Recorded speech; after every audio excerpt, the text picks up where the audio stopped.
Hello বন্ধুরা, কেমন আছো তোমরা সবাই? আশা করছি সবাই তোমরা খুব ভালো আছো। তো আজকে আমি একটা ছোট্ট শর্টস ভিডিও নিয়ে এলাম আমার মেয়ের আবদারে, এবং শর্টস ভিডিও প্রথম সেটি কার হতে পারে? অবশ্যই আমার গোপাল এবং আমার ছোট্ট প্রিন্সেসের, কারণ আমার জীবনের আধার এরা দুজনই।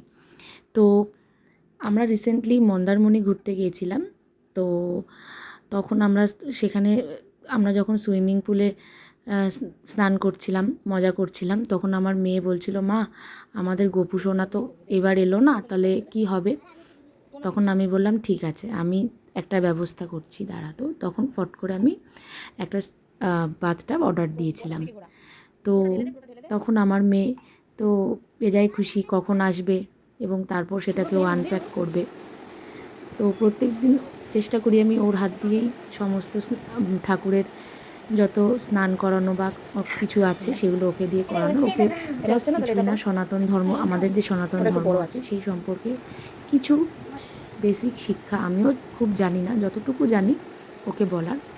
তো ও ছোটো থেকেই গোপালকে খুব ভালোবাসে। তো আমি যখন বললাম, ও বললো, মা আমি কিন্তু ওকে বাথটাবে স্নান করাবো প্রথমে। ঠিক আছে। তো আজকে লোকনাথ পুজোর শুভ দিনেই আমার গোপালকে আমি একটা ছোট্ট জিনিস গিফট করলাম। তো সেটা তোমাদেরকে আমি শেয়ার করলাম। তোমরা জানিও কেমন হয়েছে, এবং তার সাথে এটাও জানিও তোমরাও বাড়িতে কারা কারা তোমাদের ছোট্ট গোপালকে এইভাবেই সেবা করো এবং এইভাবেই গিফট দিতে থাকো। আমার তো সব সময় মনে হয় কীভাবে আমার গোপালকে আমি গিফট দেবো।